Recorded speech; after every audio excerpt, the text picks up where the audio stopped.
할렐루야. 오늘은 6월절 만찬 때에 일어난 제자들의 다툼에 대한 본문을 통해서 하나님의 말씀을 선포하겠습니다.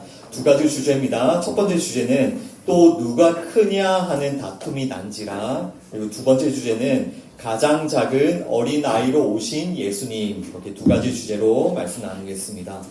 첫 번째 주제입니다. 또 누가 크냐 하는 다툼이 난지라. 우리 누가복음 22장 21절부터 23절까지 Luke chapter 22 verses 21 through 23 우리 말씀 함께 읽습니다. 그러나 보라 나를 파는 자의 손이 나와 함께 상 위에 있도다. 인자는 이미 작정된 대로 가거니와 그를 파는 그 사람에게는 화가 있으리로다 하시니 그들이 서로 묻되 우리 중에서 이 일을 행할 자가 누구일까 하더라. 아멘. But the hand of him who is going to betray me is with mine on the table. The Son of Man will go as it has been decreed. But woe to that man who betrays him. They began to question among themselves. Which of them it might be who would do this? 아멘. 예수님께서 십자가에 달리시기 그 전날 밤입니다. 예수님께서 제자들을 다락방에 초청하셨고요. 그곳에서 떡과 잔을 나누시면서 이것은 너희를 위하는 내 몸이고 너희를 위하여 흘리는 내 피다. 이것을 먹고 마시라고 예수님께서 말씀하셨습니다. 이와 같이 다락방의 6월절 만찬 우리가 지난주에 말씀을 나눈 대로 예수님께서 십자가에서 내어주실 자신의 살과 피를 설명하시는 그런 자리였습니다. 그리고 새 언약이 선포되는 그런 자리였는데요. 그리고 그 다락방에 누구도 함께 있었습니까? 우리가 방금 읽은 말씀에 보시면 그 다락방에 가룟 유다도 함께 있었습니다. 예수님께서는 가룟 유다가 자신을 배반할 자임을 처음부터 알고 계셨습니다. 그럼에도 불구하고 예수님께서는 가룟 유다에게 끝까지 사랑을 베푸시고요. 이 은혜의 자리까지 가룟 유다를 초청하신 겁니다. 21절에 보시죠. 보라 나를 파는 자의 손이 나와 함께 상 위에 있도다. 예수님께서는 그 가룟 유다의 손이 결국 자신을 파는 손이 될 것이라는 것을 알고 계십니다. 그리고 22절에 인자는 이미 작정된 대로 가거니와 예수님께서는 결국 가룟 유다에게 배반당하시고 또 죽임당할 것도 알고 계시죠. 결국 가룟 유다는요, 예수님께서 내어주시는 그 예수님의 살과 피를 받지 않고요, 그 예수님의 그 사랑과 호의를 끝까지 거부했습니다. 그리고 예수님께서는 그에게 화가 있을 것이라고 경고하십니다. 여러분, 이 다락방의 자리, 예수님께서 자신의 그 살과 피를 내어주시며 그 말씀해주시는 그 자리, 예수님의 살과 피가 나누어지는 그 자리에서도 가룟 유다는요, 그 가룟 유다의 마음에는요, 무엇이 가득하게 들어있습니까? 그 가룟 유다의 마음은 이 세상 나라를 향해 있었습니다. 가룟 유다는 얼른 그 로마의 군대를 물리치고 이스라엘 왕국을 재건할 것에 대한 그 생각으로 이 3년이라는 시간을 참으며 여기까지 따라온 거예요. 이 가룟 유다의 마음에 무엇이 가득 들어있는지 아시겠습니까? 이 다락방에 있는 가룟 유다 먼저 생각해 보시죠. 가룟 유다의 마음에 무엇이 가득 담겨 있다고요? 이 세상 나라.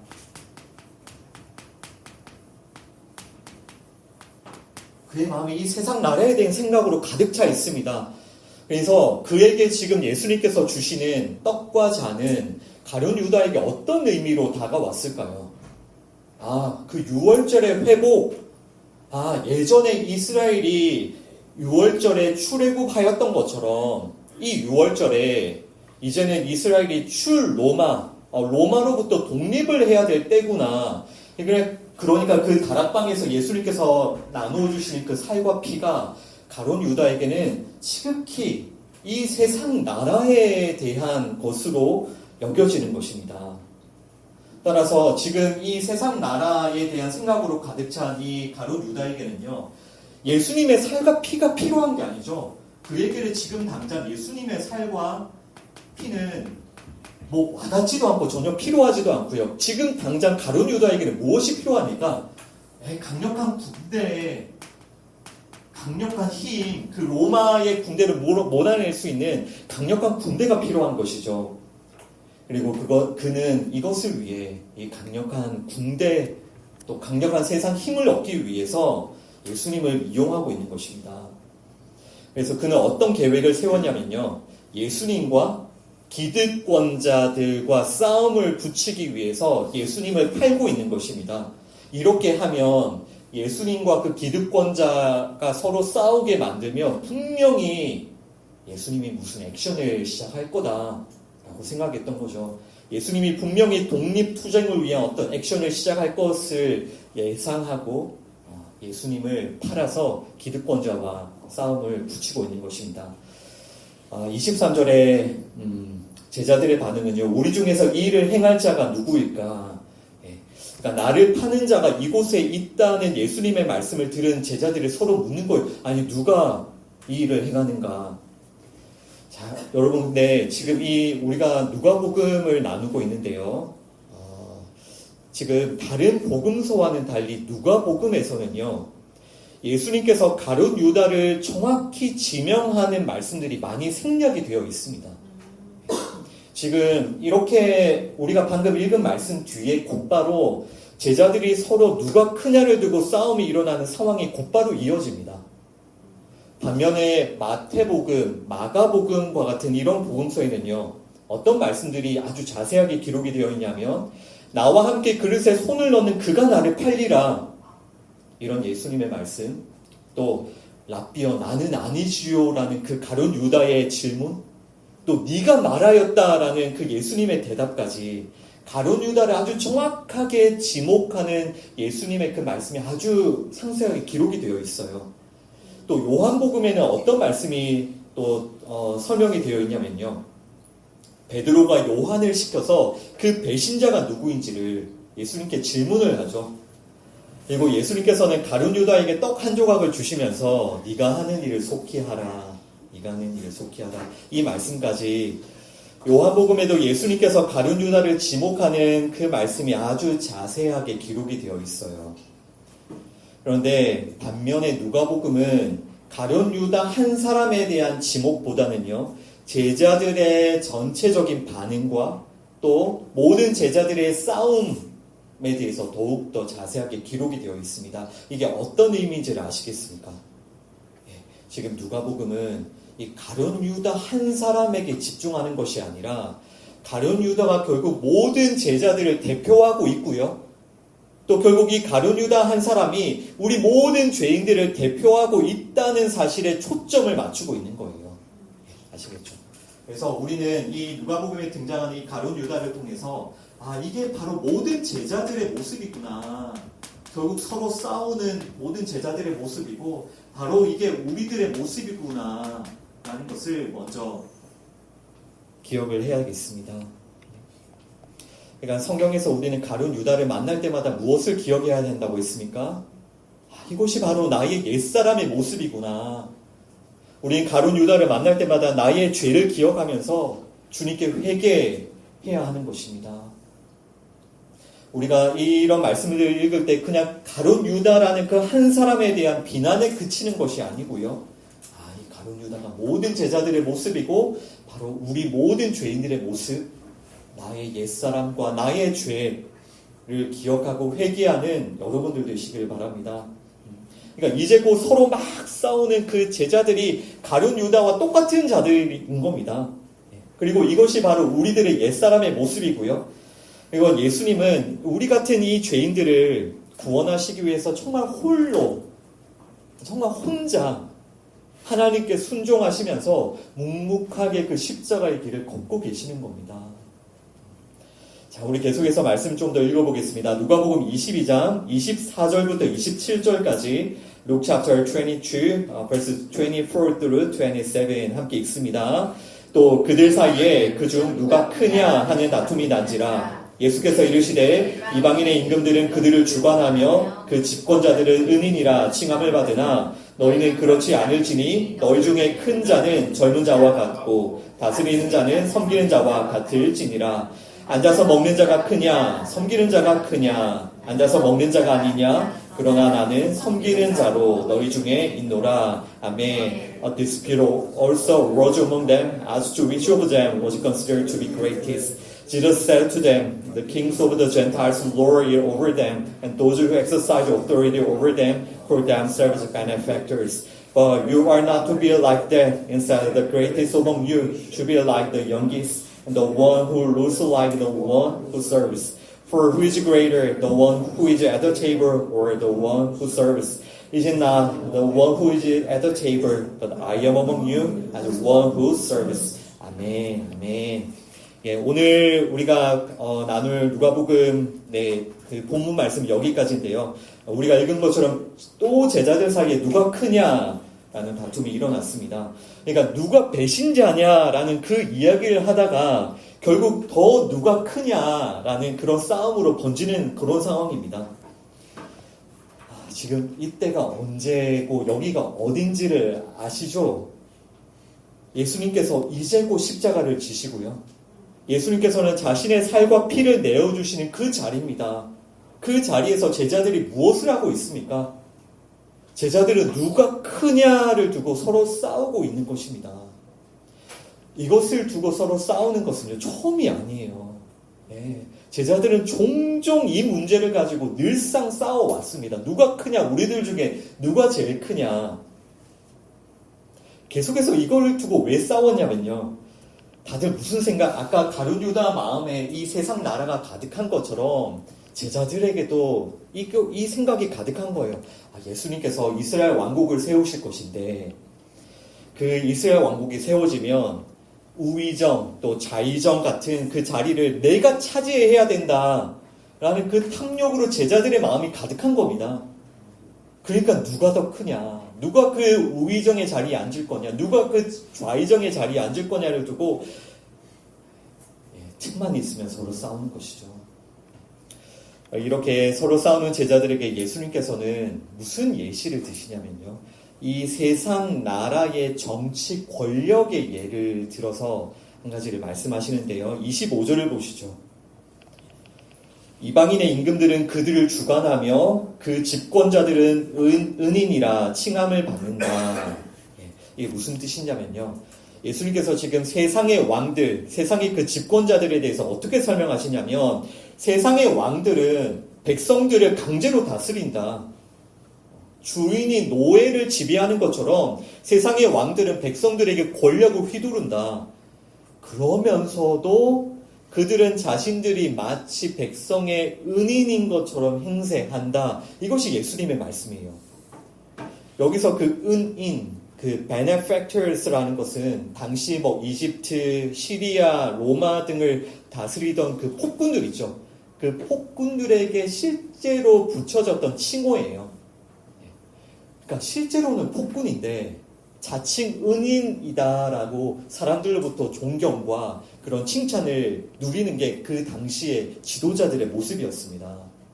그러니까 세상 왕들은요, 이와 같이 백성들을 위해 군림하고 힘으로 백성들을 다스리면서 동시에 백성들로부터 칭송을 받고 높임을 받기를 원했던 게 당시 지도자들의 모습이에요.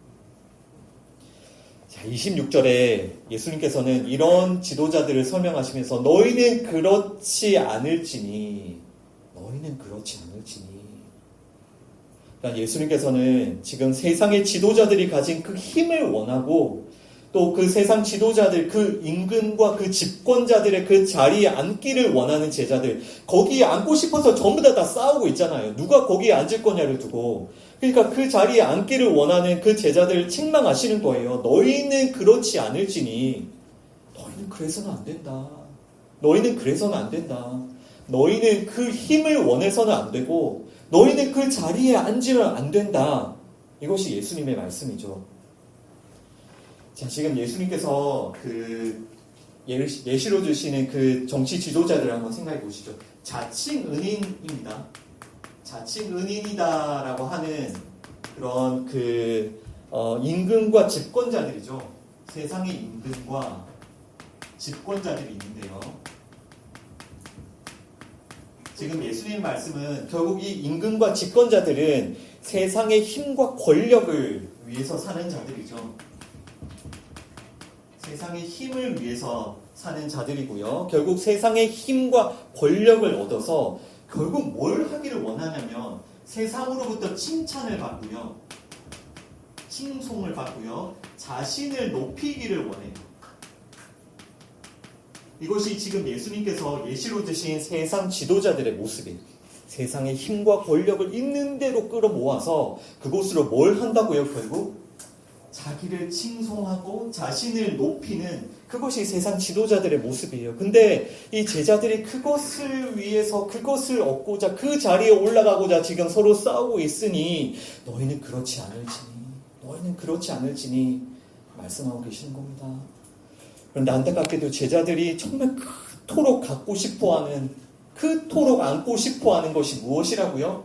이 지도자들이 갖고 있는 그 세상 힘을 그토록 가지고 싶어하고 어디에 앉고 싶다고요? 그 지도자들이 앉은 그 자리에 이 제자들이 너무너무 앉고 싶은 거예요. 그러니까 서로 쥐어뜯고 싸우고 있는 거죠. 이곳에 눈이 멀어 있으니 이것만 생각을 하니 지금 예수님 자신의 그 모든 것을 내어주시면서 이것은 내 살이야, 이것은 내 피야. 이게 와닿겠습니까? 그 제자들에게. 여러분, 이 제자들의 마음에 가득 차 있는 이 탐욕이 무엇인지 아시겠어요?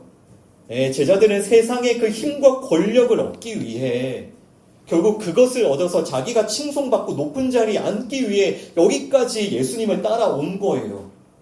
어떻게 그렇게 얘기할 수 있냐고요? 십자가 직전까지 서로 싸우고 있잖아요. 누가 높은 자인가를 두고. 그 마음에 이 탐욕이 가득한 겁니다.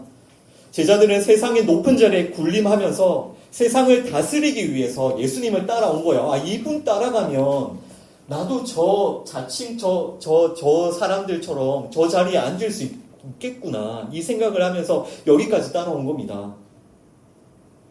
그러나 예수님 결국 어떤 길로 가시죠?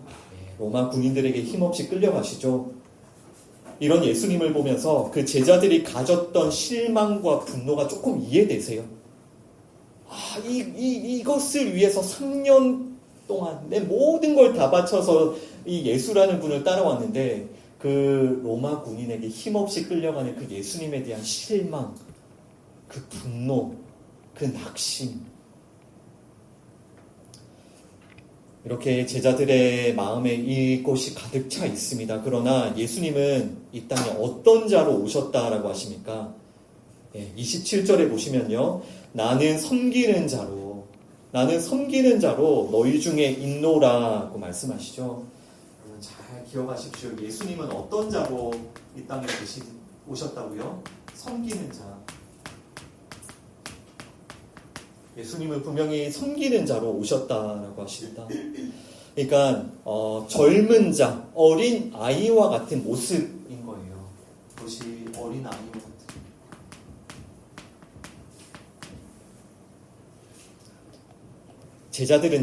제자들의 마음에는요, 그 임금, 그 집권자, 그 어른이 되고 싶은 그 욕망, 그 탐욕이 가득하고 그러한 모습으로 지금 이 다락방에 모여가지고 서로 쥐어뜯고 싸우고 있는데 누가 크냐를 두고 계속 싸우고 있는데 이 어른들 속에 이 어른이 되고자 하는 이 제자들 속에 작은 어린 아이와 같은 예수님이 계시는 거예요. 그러니까 예수님은 이 세상에서 이 다락방뿐만 아니라 이 세상 모든 세상에서 유일한 어린아이이신 거예요. 지금 그 다락방의 모습을 여러분 잘 그려보십시오. 이 제자들 서로 더 큰 자, 더 어른이 되고자 하는 자들 가운데 예수님이 어떤 모습으로 유일한 어린아이의 모습으로 지금 예수님이 이곳에 계시는 겁니다. 그리고 예수님은 어떻게 되십니까? 결국 예수님은 임금과 집권자들이 되기 원하는 제자들에 의해서 버림당하시죠. 임금과 집권자들이 되기 원하는 제자들에 의해서 배신을 당하시죠. 그러니까 세상의 왕이 되고자 하는 우리 모든 죄인들, 여기에 올라앉고 싶어하는 우리 모든 죄인들에 의해서 어린아이이신 예수님이 버림받으시고 배신당하시고 짓밟히시고 죽임당하시는 겁니다. 여러분, 이것이 죄인들이 만들어가는 역사예요. 죄인들의 역사예요. 여러분들은 어떠한 관점으로 역사를 바라보고 계십니까? 이것이 죄인들의 역사예요. 모두가 그 임금과 집권자가 되고 싶어 하고요. 모두가 더 큰 자, 더 어른이 되고 싶어 하는, 그러니까 누가 더 크냐를 두고 날마다 지지고 뽑고 싸우고 다투는 이것이 인간, 이 죄인들의 역사라고요. 더 큰 자가 되기 위해서 치열하게 싸우고 전쟁하는, 뺏고 뺏기는, 그리고 더 큰 자가 가진 그 힘, 세상의 힘과 그 권력을 한편으로는 두려워하고 한편으로는 부러워하는, 그 세상의 힘을 숭배하는, 여러분, 이것이 인간의 역사입니다. 그리고 이것이 사람의 목적이고 이것이 사람의 삶이기 때문에 내가 그 세상의 힘을 얻는데, 내가 세상으로부터 칭송을 받는데 도움을 주지 않는 예수라면 어떻게 합니까? 언제든지 버리고 짓밟죠. 내가 원하는 건 세상의 힘인데, 내가 원하는 자리는 그 세상의 그 높은 자리인데, 그 예수가 어린아이로 와 있으니 하나도 도움이 안 되는 거죠. 여러분, 이 성경 말씀은요, 창세기부터 요한계시록까지 정말 이 성경에 나오는 그 인간의 역사는요, 큰 자가 되고 싶어하는 사람들의 그 역사예요. 그리고 이 성경 말씀은 끊임없이 그 사람들의 죄를 드러내고 책망합니다.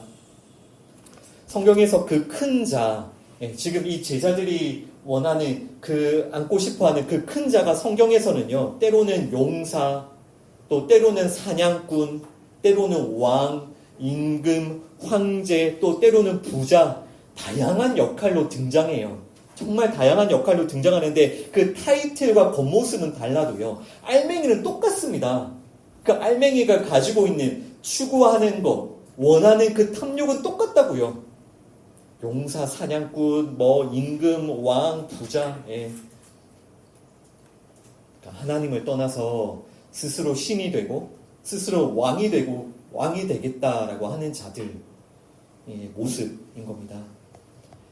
우리 이런 사람들의 모습에 대해서 우리가 창세기에서 잠깐 한번 그 모습을 읽어보도록 하겠습니다. 창세기 6장 2절, 4절, 5절입니다. Genesis chapter 6 verses 2, 4 and 5 함께 읽습니다. 하나님의 아들들이 사람의 딸들의 아름다움을 보고 자기들이 좋아하는 모든 여자를 아내로 삼는지라. 당시에 땅에는 네피림이 있었고 그 후에도 하나님의 아들들이 사람의 딸들에게로 들어와 자식을 낳았으니 그들은 용사라 고대에 명성이 있는 사람들이었더라. 여호와께서 사람의 죄악이 세상에 가득함과 그의 마음으로 생각하는 모든 계획이 항상 악할 뿐임을 보시고 아멘. The sons of God saw that the daughter of humans were beautiful, and they married, and any of them they chose. The Nephilim were on the earth on those days, and also afterwards, when the sons of God went to the daughters of humans, and they had children by them. They were the heroes of old, men of renown. The Lord saw how great the wickedness of the human race had become on the earth, and they every inclination of the thoughts of the human heart was only evil all the time. 아멘, 아멘. 여러분, 이 모습이요, 지금 노아의 홍수가 시작되기 전에 사람들의 모습이에요. 이제 곧 노아의 홍수가 시작되거든요. 그런데 여기 이 말씀에서 하나님께서 홍수로 사람을 심판하신 그 이유에 대해서 자세하게 기록이 되어 있습니다. 하나님께서 왜 사람들을 다 심판하셨습니까? 왜 사람들은 모두가 다 심판을 받았습니까? 먼저 2절부터 보시죠. 2절에 하나님의 아들들, 이 하나님의 아들들에 대한 해석에는 많은 논란이 있지만요, 그 두 가지 정도로 해석을 해야 됩니다. 첫 번째는 이 땅의 왕들 혹은 경건한 셋의 후손, 이렇게 해석을 해야 돼요. 그러니까 조금 어려운 부분이지만 하나님의 아들들, 이 하나님의 아들들은 어떤 의미냐면요, 세상의 왕들 혹은 그 셋의 경건한 자손들, 셋 자손, 생각해 보시면 당시의 왕들은요, 우리 역사에서 항상 신으로 여겨지며 숭배를 받았거든요. 그래서 사람들은 그 왕들을 세상 왕들을 하나님의 아들들이다라고 부른 거예요. 네, 이해되시죠? 그냥 사람의 역사에서 왕은 그 하나님의 아들, 신의 아들로 여겨졌기 때문에, 그래서 이 하나님의 아들들을 세상 왕으로 해석을 할 수가 있고요. 또 한편으로는 아벨이 죽죠. 아벨의 죽음으로 셋이 태어나는데요. 이 셋의 후손들은 가인의 후손들과는 다른 경건한 자손들이었어요. 그래서 이들을 하나님의 아들들, 하나님의 경건한 아들들이라는 의미로 두 개가 조금 상충하는 의미지만 둘 다 해석할 수가 있습니다.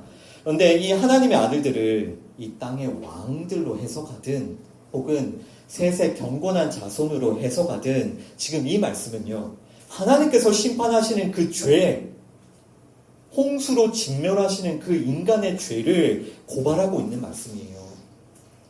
사람의 모습이 어떻습니까, 여러분? 보시면 하나님의 아들들이 사람의 딸들의 아름다움을 보고 자기들을 좋아하는 모든 여자를 아내로 삼습니다. 사람의 그 딸들의 아름다움이라는 것은요, 지극히 외형적인 아름다움이에요. 그러니까 사람의 딸들은 자기가 가지고 있는 그 외형적 아름다움을 세상의 힘으로 사용하는 거예요. 그 외형적 아름다움이 세상의 힘이 되어 있는 거죠. 그래서 네피림과 같은 이 땅의 힘과 권력을 가진 용사들이 원하는 그 세상의 힘, 그 아름다움을 가진 여자들을 원하는 대로 다 아내로 삼는 그런 때입니다. 그 네피림에 대해서 그들은 용사라, 고대의 명성이 있는 사람들이었다라고 하죠. 그러니까 이 세상은요, 이런 네피림을 용사라고 부르고요, 찬사를 보내고 숭배합니다. 하나님의 심판을 받는 자들이 세상에서는 어떤 대접을 받는다고요? 와, 용사야. 와, 명성이 정말 어마어마해. 이런 용사와 영웅으로 대접을 받는 거예요. 하나님의 심판을 받는 자들이. 그냥 모든 사람이요, 그런 영웅과 그런 용사가 되고 싶어 하니까. 네피림이 그런 명성을 얻게 되는 겁니다. 자, 5절에 보시면 이런 세상에 대해서 하나님 뭐라고 하십니까? 사람의 죄악이 세상에 가득하고 사람의 모든 계획이 항상 악하다라고 하시죠. 그러니까 하나님께서 네피림을 보시면서 야, 멋지다, 야, 훌륭하다, 야, 너 정말 강하다, 이렇게 칭찬하십니까? 네피림을 보면서 하나님이 한탄하세요. 한탄하십니다. 이것이 하나님께서 사람을 심판하시는 이유인 거예요. 사람들은 찬양하고 막 그렇게 하는 그 네피림을 향해서 하나님을 한탄하시며 그것을 심판하시는 겁니다.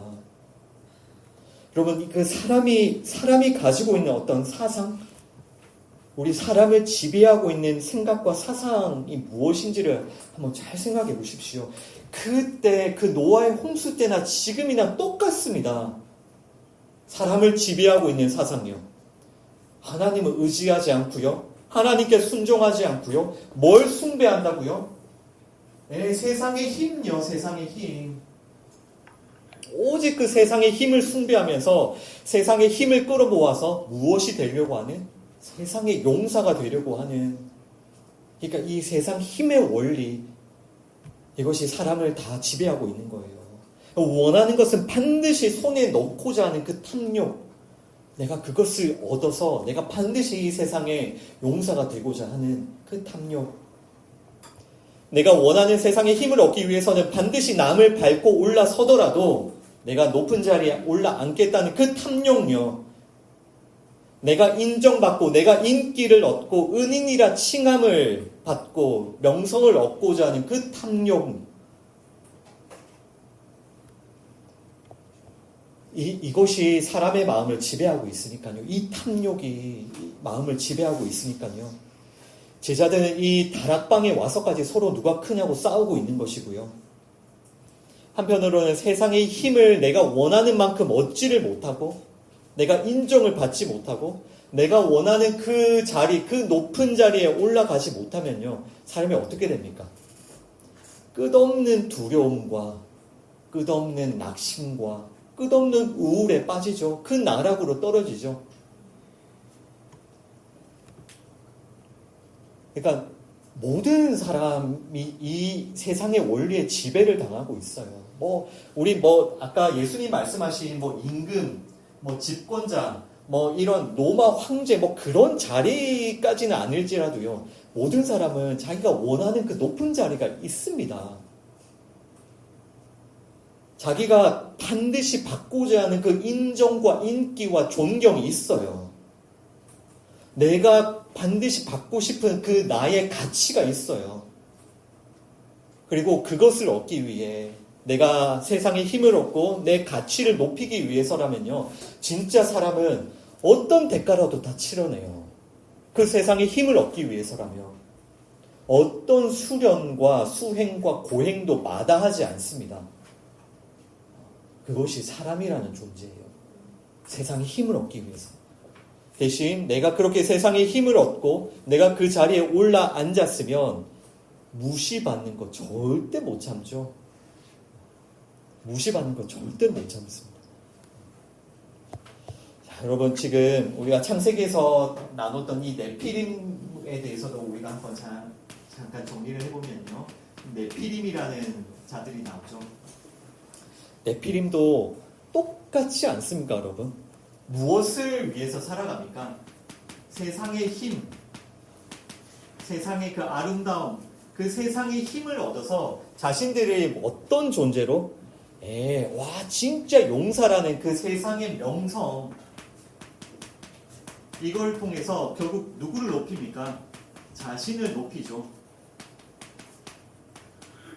아까 예수님께서 말씀하신 세상 지도자들하고 똑같습니다. 이 임금한 지도자들도 세상의 힘을 얻어서 세상으로부터 칭송을 받고 자기를 높이고, 그 노아의 홍수 때 있었던 이 네피림도 세상 힘을 얻어서 명성을 얻고 자기를 높이는 자들인 거예요.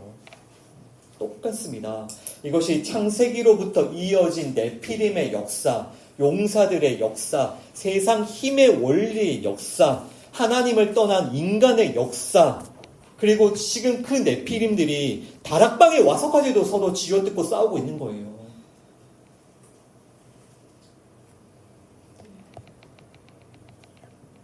우리 여기까지 첫 번째 주제를 나눴고요. 이제 두 번째 주제, 가장 작은 어린아이로 오신 예수님에 대한 우리 말씀을 좀 보도록 하겠습니다. 우리 인간의 모습, 이 죄인들의 모습, 이 제자들의 모습을 우리가 말씀을 통해서 살펴보았는데요. 예수님께서 이렇게 싸우고 있는 제자들에게 주시는 그 예수님의 말씀을 여러분 잘 기억하셔야 돼요. 정말 마음에 잘 새기셔야 돼요. 아까 예수님 뭐라고 하셨습니까? 너희는 그렇지 않을지니 나는 섬기는 자로 너희 중에 있느니라. 이 예수님의 말씀을 여러분 잘 기억하셔야 돼요. 나는 섬기는 자로 너희들 중에 있느니라. 우리 마태복음 18장 3절과 5절 말씀, Matthew chapter 18, verse 3 and 5, 우리 말씀 함께 읽습니다.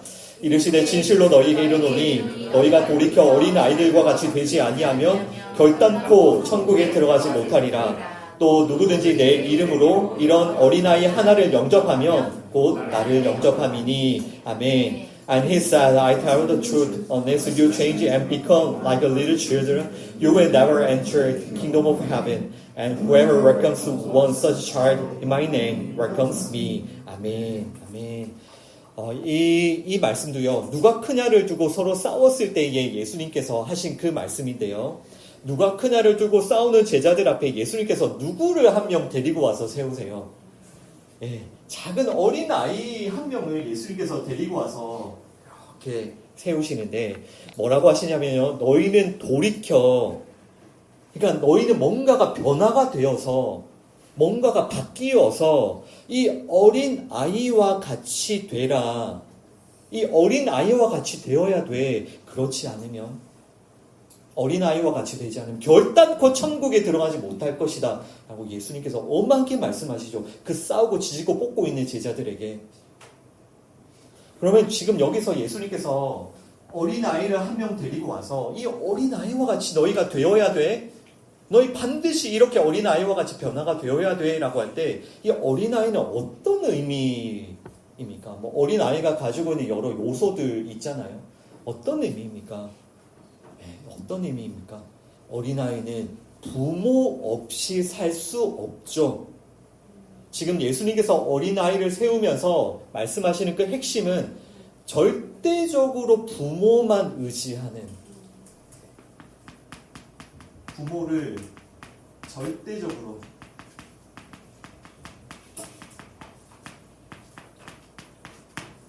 절대적으로 의지하는 그 어린아이들의 그 모습을 예수님께서 제자들에게 보여주시는 거예요.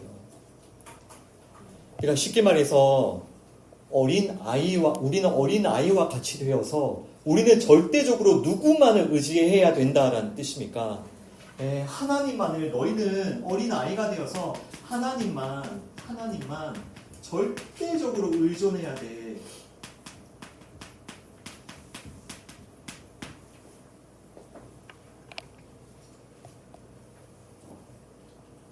이 어린아이를 세우셔서 예수님이 말씀하시는 건 이거예요. 너희들은 하나님을 절대적으로 의존해야 돼. 왜냐하면 예수님께서도 하나님만 절대적으로 의존하는 어린아이의 모습으로 이 땅에 오셨거든요. 예수님이 지금 그 어린아이로 오셨거든요. 그래서 그 큰 자가 되고자 하는, 어른이 되고자 하는 그 제자들에게 너 어린아이와 같이 되어야 돼. 하나님만 의지하는 어린아이가 되어야 돼. 말씀하시는 겁니다. 또 어린아이를 세우시고 뭐라고 말씀하시죠? 그 5절에 보시면 이 어린아이를 영접하면 곧 나를 영접하는 것이다 라고 하시죠. 이 말씀도 잘 이해하셔야 돼요. 이 어린아이를 영접하면 나를 영접하는 것이다. 그러면 이 말씀에서 예수님은 예수님 자신을 누구에게 비유하고 계시는 겁니까? 예수님은 지금 어린아이를 자신과 비교하고 계시는 거죠. 어린아이를 영접하는 것이 나를 영접하는 것이야. 그러면 이 예수님의 말씀에서 예수님이 바로 어린아이다라는 그런 뜻으로 말씀하고 계시는 것이죠. 그러니까 예수님은 어린아이로 이 땅에 오신 거예요.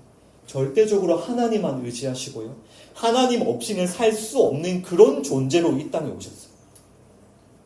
그런 어린아이가 한 명 이 세상에 들어왔는데 이 세상은 어떤 세상이라고요? 어른들의 세상.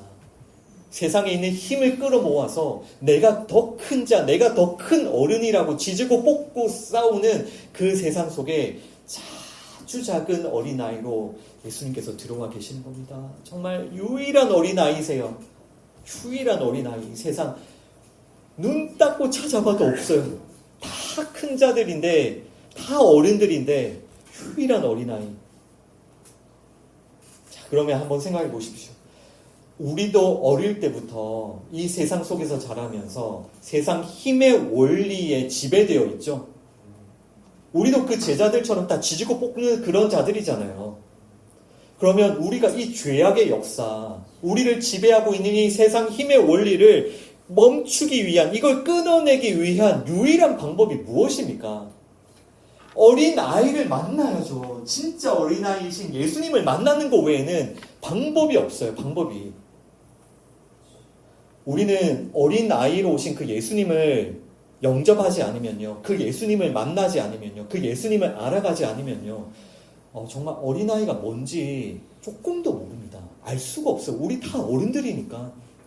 다 똑같은 그 세상 힘에 따라 살고 있으니까요. 예수님을 만나지 못하면요. 아무런 방법 없어요. 그래서 예수님이 오직 유일한 길이시라는 거예요. 예수님만이 어린아이시니까. 우리가 어린아이로 오신 그 예수님을 영접하지 않으면요. 그 예수님을 만나지 못하면요. 우리가 모인 이 교회의 모습이 아무리 겉으로는 멋지게 보이고 아름답게 보여도요. 이 교회 곧장 누가 크냐는 싸움터로 바뀝니다. 싸움터일 뿐이에요. 예수님을 만나지 못하면요.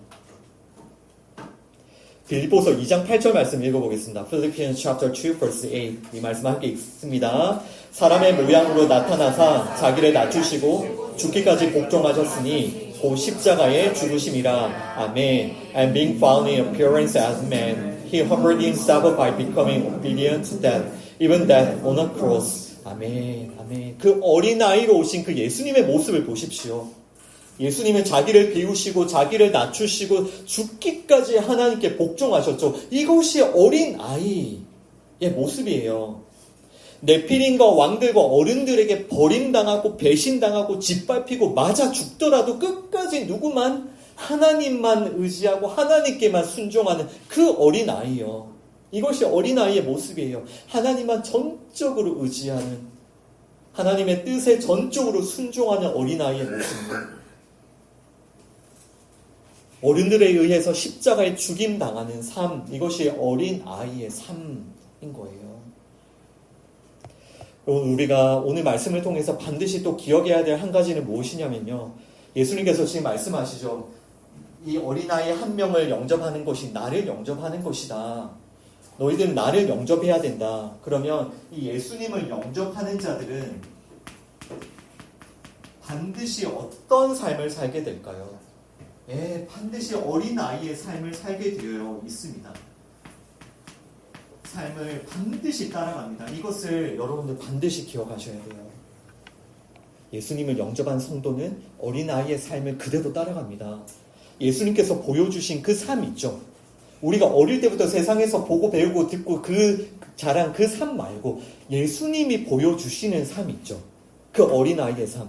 자기를 비우고 자기를 낮추고 죽기까지 하나님께 복종하는 그 어린아이의 삶 있죠. 그 삶을 따라갑니다. 그 삶을 따라가면서 큰 자가 되기 원했던 내 옛사람을 십자가에 못 박아 죽이고 하나님만을 의지하는 어린아이로 우리가 조금씩 빚어져 가는 거예요. 그것을 신앙생활이라고 하는 거예요.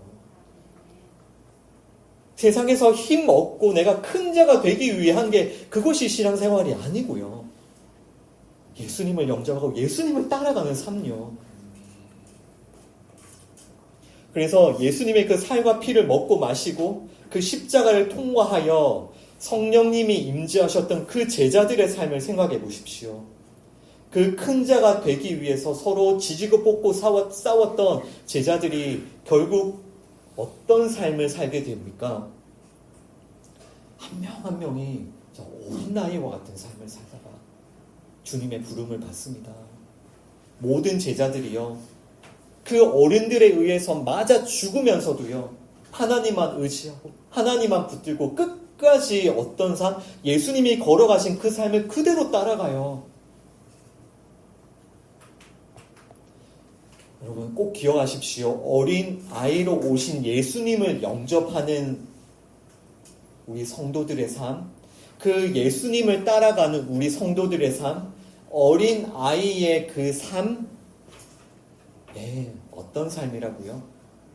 어른들에게, 세상 어른들에게 맞아 죽는 삶이에요. 이 예수님을 영접한 그 어린아이들의 삶이 세상의 현실에서는 어떤 모양으로 드러난다고요? 세상 어른들에 의해서 반드시 맞아 죽습니다. 이것이 없으면 가짜인 거예요.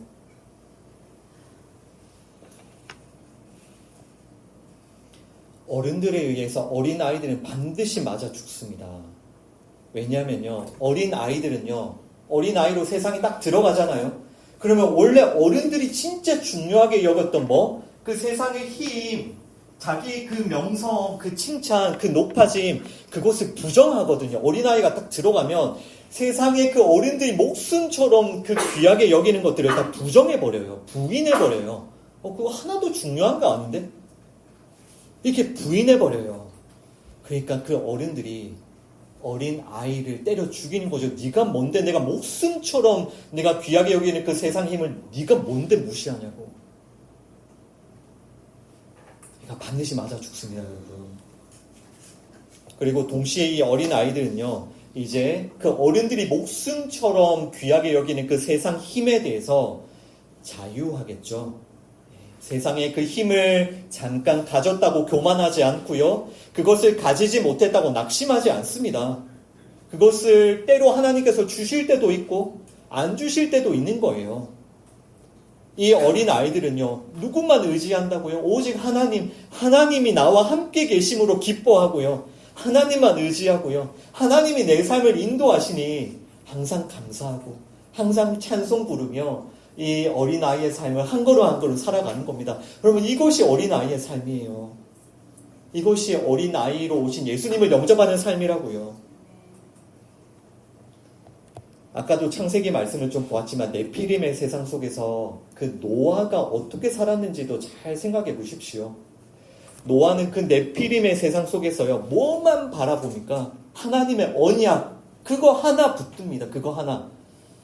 그 방주는 예수 그리스도죠. 그 예수 그리스도만을 붙든 게 노아의 삶이었어요. 그 노아의 삶에 어떤 세상의 아름다움, 또 소원 성취, 만사 형통, 세상으로부터 높임받고 명성을 얻고 용서라고 막 칭송을 받는 그런 게 있었습니까? 노아의 삶에? 노아는요, 평생 조롱과 비웃음만 받았습니다.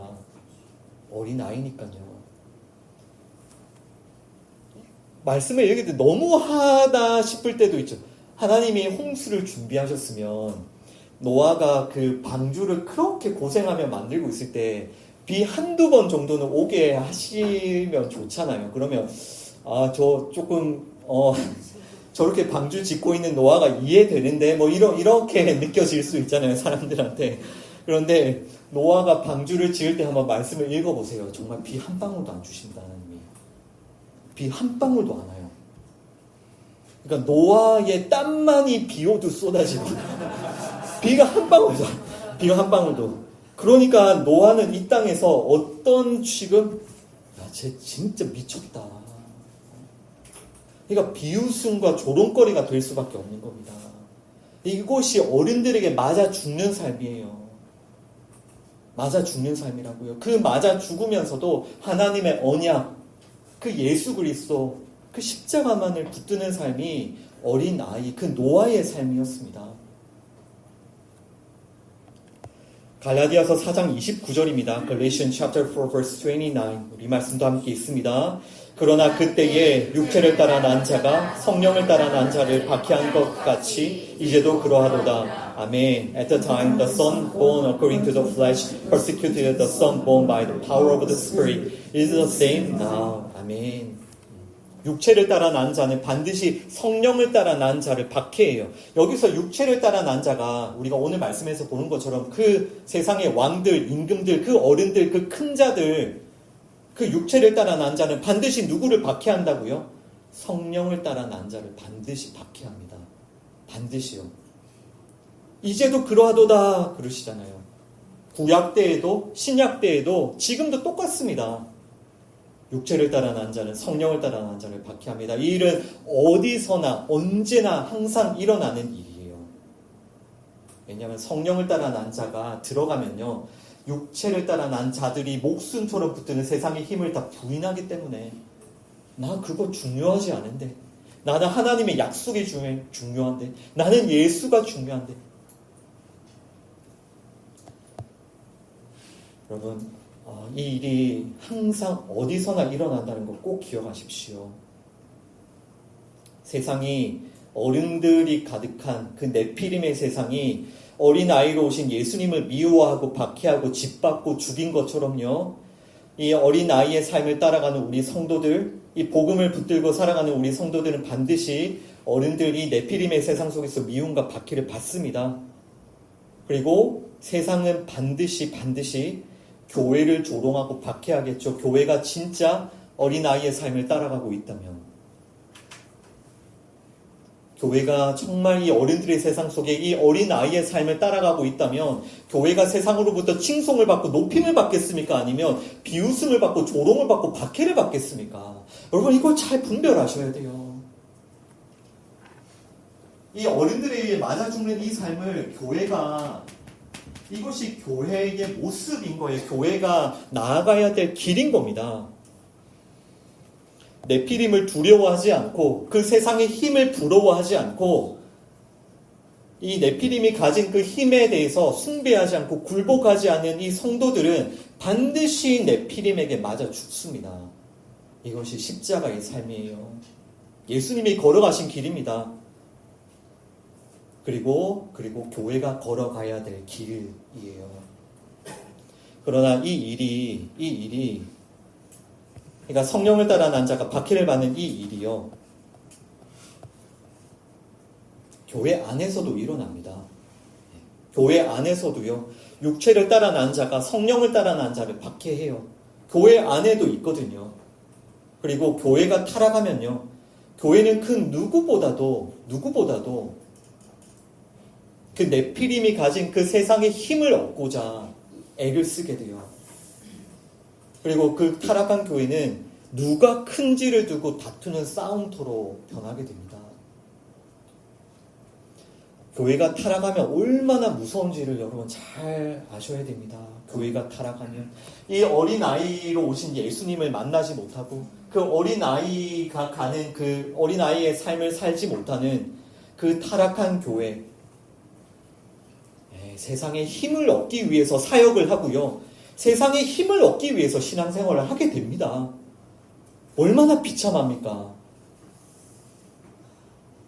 타락한 성도들은요, 교회 안에서도 나라는 존재가 다른 사람들보다 얼마나 더 훌륭한지 그것을 드러내고 인정받으려는 욕망으로 가득 차 있어요. 결국 서로 비교하면서 판단하면서 누가 더 큰가, 그 싸움이 일어나는 곳이 타락한 교회입니다, 여러분. 그래서 타락한 교회는요, 세상의 힘을 얻고 세상으로부터 은인이다, 이렇게 용사다라는 이런 칭송을 받기를 너무너무 좋아하죠. 그러니까 사람의 딸들의 아름다움에 취했던 그 네피림처럼요, 타락한 교회는요, 세상의 그 아름다움을 추구해요. 그 세상의 아름다움을 추구합니다. 자신이 좋아하는 모든 여자를 그 아내로 삼았던 네피림처럼요, 타락한 교회는 세상의 힘을 그렇게 탐하고 그것을 자랑하는 거예요. 이걸 통해서 결국 그 타락한 교회는 뭘 할까요? 그 타락한 교회는 뭐 할 것 같습니까? 우리 오늘 쭉 읽은 그 말씀처럼 타락한 교회도 똑같습니다. 타락하면요, 무엇을 위해서? 세상의 힘을 얻기 위해서 그 신앙생활을 하게 되고요, 사역을 하게 되고, 결국은 무엇?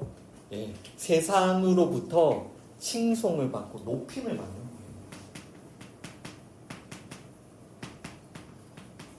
이것이 타락한 교회가 나아가는, 아까 이 임금과 집권자들, 네피림이 걸어갔던 똑같은 그 길을 타락한 교회가 똑같이 걸어가게 되어 있습니다.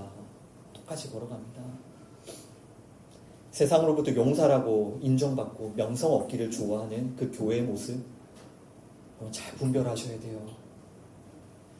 여러분, 이것이 오늘 다락방 싸움을 통해서 드러나는 우리 자신, 우리 교회의 실체임을 기억하고 정말 우리가 깊이 회개하기 원합니다. 여러분 정말 하나님께 무엇을 기도하고 있습니까? 무엇을 구하고 있습니까? 모두 세상의 네피림, 세상의 용사가 되게 해달라고 하나님께 요구하고 있지는 않습니까? 세상의 힘과 돈, 그것을 하나님께 요구하고 있지는 않습니까? 또 내가 남들보다 그 힘과 돈이 많으면 금방 교만해지지 않습니까? 또 내가 남들보다 그 힘과 돈이 없으면 금방 주눅들고 낙심하지 않습니까? 여러분, 정말 무엇을 숭배하며 무엇을 자랑하고 있는지를 잘 돌아보셔야 됩니다. 어떤 길을 걸어가고 있는지. 갈라디아서 6장 14절 말씀 읽어봅니다. Galatians chapter 6 verse 14 함께 읽습니다.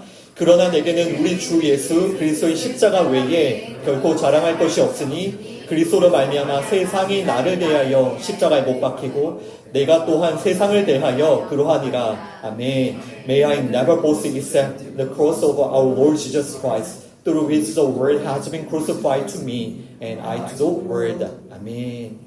정말 여러분, 어린아이로 오셔서 여러분들에게 모든 그 살과 피를 내어주시는 그 예수님을 자랑하고 계십니까? 아니면 세상 사람들이 부러워하는, 그 세상 사람들이 찬사를 보내는 그 세상의 힘을 자랑하고 있습니까? 이 교회는 무엇을 자랑하는 곳입니까, 여러분? 여러분, 이 교회는 십자가만 자랑하는 곳이에요. 예수님만, 우리에게 오신 그 어린아이만 자랑하는 곳입니다. 우리 정말 십자가만을 자랑하는 교회가 됩시다.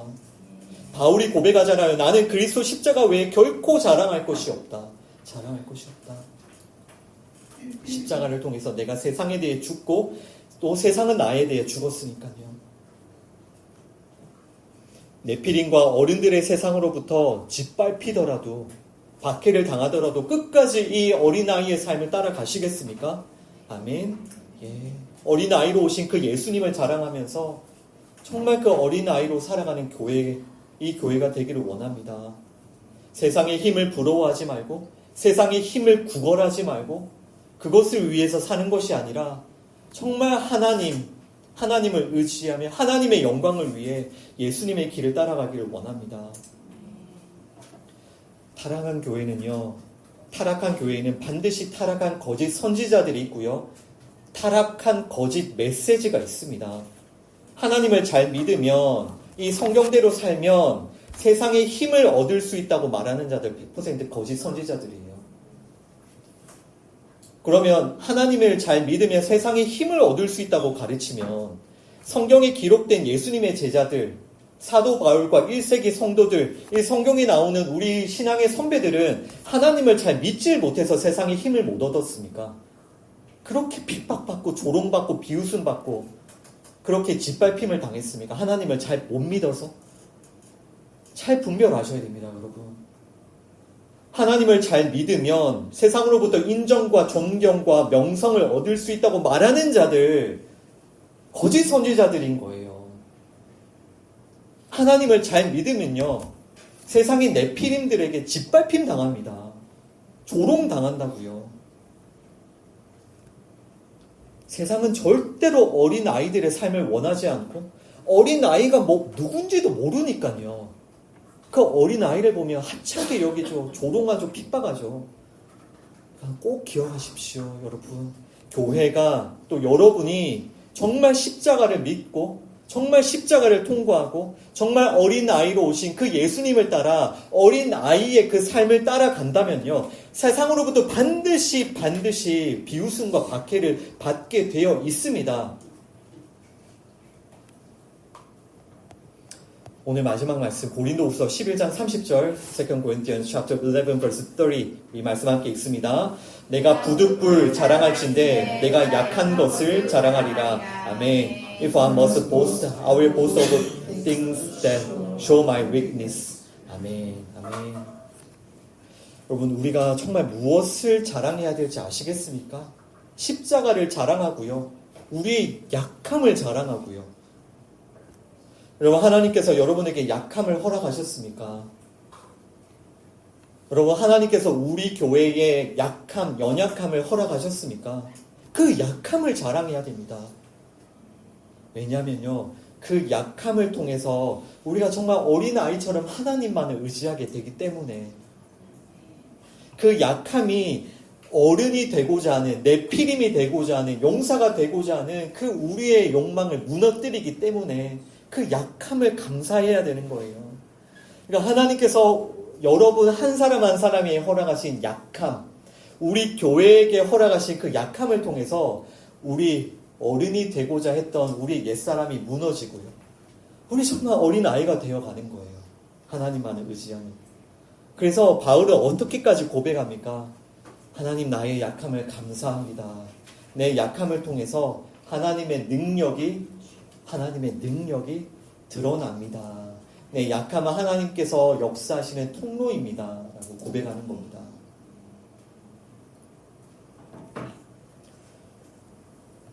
여러분, 여러분들의 사업이 성공하셨습니까? 또 여러분들의 공부가 성공하셨나요? 그 성공을 통해서 하나님을 의지하지 않고 세상의 힘을 의지하게 되었다면요, 그 성공은 저주입니다. 여러분, 사업이 실패하셨어요. 여러분, 공부가 실패하셨나요? 그 실패를 통해서 세상의 힘을 의지하지 않고 하나님을 의지하게 되었다면 그 실패는 정말 복 중의 복입니다. 복 중의 복이에요. 우리 정말 세상의 네피림과 왕이 되고자 하는 그 옛사람 정말 끊임없이 십자가에 못 박읍시다. 이 다락방에 와서까지 서로 누가 크냐고 지지고 볶고 싸웠던 그 제자들, 그 탐욕들 우리 십자가에 못 박읍시다. 그리고 십자가만 자랑하며 우리의 약함을 자랑합시다. 세상의 네피림과 왕들이 가진 힘을 숭배하는 그런 삶이 아니라 우리가 세상 속에 어린아이로 들어가서요, 그들이 가진 힘을 부정합시다. 하나님이 우리의 힘임을 고백합시다. 하나님이 우리의 전부임을 고백합시다. 하나님이 우리의 생명임을 고백합시다. 우리 하나님이 우리와 함께 계심으로 우리 정말 기뻐하고 감사하며 즐겁게 이 믿음의 길을 갑시다. 세상이 그토록 숭배하며 가지고 싶어하는 그 세상의 힘을 부정하고 참된 생명, 우리의 힘이신 하나님, 그 예수님을 자랑하고 높이는 여러분들, 또 우리 교회가 되기를 주님의 이름으로 축원합니다. 네, 기도합시다. 하나님 감사합니다. 오늘 이 다락방에서 일어난 제자들의 그 싸움을 우리에게 보여주시니 감사합니다. 그 제자들의 모습이 딴 사람이 아니라 바로 우리 자신의 탐욕이며 우리 옛사람의 모습을 고백하며 하나님께 은혜를 구합니다. 하나님 불쌍히 여겨 주옵소서. 그저 큰 자가 되기 위해서, 어른이 되기 위해서, 용사가 되기 위해서, 네피림이 되기 위해서 이 세상의 힘, 그 세상의 힘을 숭배하며 그 세상의 힘을 끌어모으며 그것을 통해서 세상으로부터 인정받고 인기를 누리고 찬사를 받고 높임을 받고자 하는 이 우리의 탐욕, 주님 앞에 회개합니다. 용서하여 주시옵소서. 하나님 정말 이 시간 우리에게 믿음 주셔서 이 어른들의 세상 가운데, 이 용사들의 세상 가운데 어린아이로 들어오신 예수님을 보게 하여 주옵소서. 그 예수님을 영접하게 하여 주옵소서. 우리의 옛사람을 그 십자가에 못 박게 하여 주옵소서. 그리고 이제 그 예수님의 삶, 어린아이의 삶을 따라가며 때로는 세상으로부터 조롱받고 핍박받고 짓밟힘 당하더라도 오직 우리의 힘이신 하나님만을 의지하며 예수님만을 바라보며 끝까지 믿음의 길을 걸어갈 수 있도록 도와주옵소서. 예수님의 이름으로 기도합니다. 아멘.